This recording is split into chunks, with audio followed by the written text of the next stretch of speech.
नहमदुहु व नसल्ली अला रसूलिहिल करीम, अम्मा बाद। उम्मीद है कि नाज़रीन इकराम आप सब खैरियत से होंगे। एक साहब ने मसला मालूम किया कि क्या कब्रों पर जाकर सजदा करना दुरुस्त है और शरीयत में इसका क्या हुक्म है। तो देखिए मुहतरम नाज़रीन, अल्लाह तबारक व तआला ये जो दुनिया का जो निज़ाम जो चला रखेंगे, ये अल्लाह तबारक व तआला हम और आपके लिए चला रखेंगे। और इतनी बड़ी जो ताकत है ये सिर्फ अल्लाह ही के लिए है। चुनांचे अल्लाह तबारक व तआला ने सूरे इखलास में साफ फरमा दिया गया कि ए नबी जी आप कह दीजिए कि अल्लाह एक है, वो बेनियाज है। और इसी तरह अल्लाह तबारक व तआला की तरफ से जो हमें इबादत का जो हुक्म हुआ है वो सिर्फ अल्लाह ही के लायक है।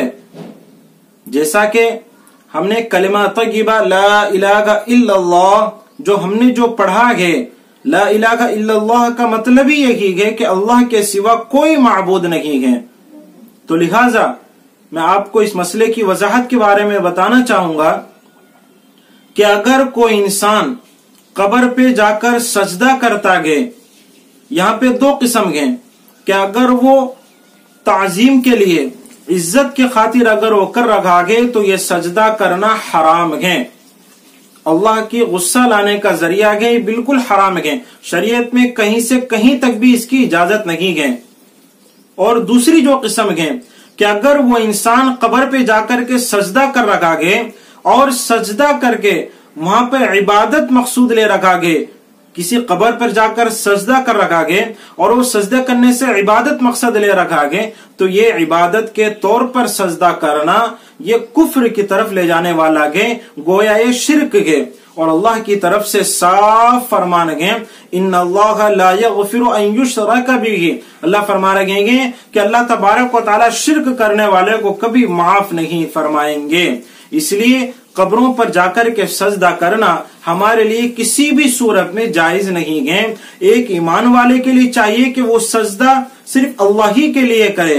ये सजदा जो होता है, रुकू जो होता है, ये सिर्फ अल्लाह ही के लिए है। अल्लाह के सामने किसी के सामने झुकने के लायक नहीं है। एक ईमान वाले की शान ये नहीं है कि वो एक अल्लाह को छोड़कर के किसी गैर के सामने जाकर के वो सजदा करे। यहाँ पे एक बात सोचने की है, हम कब्र पे जाकर के सजदा कर रखे हैं, उनको माबूद बना रखे हैं, तो अगर उनके अंदर हमारी मुसीबतों को, हमारी परेशानियों को खत्म करने की अगर ताकत होती तो उनके पास मौत क्यों आती। एक आम इंसान की तरह वो कब्र में क्यों सोते जा करके।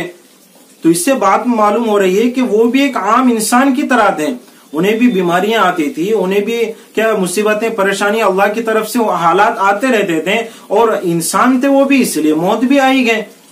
इसलिए हम ईमान वाले हैं, हमारा यकीन सिर्फ अल्लाह पर ही होना चाहिए, उसके अलावा किसी के ऊपर हमारा यकीन नहीं होना चाहिए। और जो सजदा है ये सिर्फ अल्लाह ही की खातिर है, अल्लाह ही के लिए है। अल्लाह के अलावा किसी और के तरफ सजदा करना इबादत के तौर पर अगर हो तो हम कुफ्र की तरफ है। अगर खुदा न खास्ता अगर हमने इस तरह सजदा कर लिया है तो फौरन अल्लाह से हमें तौबा मांगना चाहिए, तौबा करना चाहिए, वरना हमारा ईमान, हम ईमान से हाथ धो बैठेंगे। इसलिए अल्लाह तबारक व तआला से दुआ करें कि अल्लाह तबारक व तआला हमें सही तौर पर यकीन अता फरमाए और दीन की सही समझ अल्लाह हमें अता फरमाए। व आखिरु दावाना अनिल हम्दुलिल्लाहि रब्बिल आलमीन।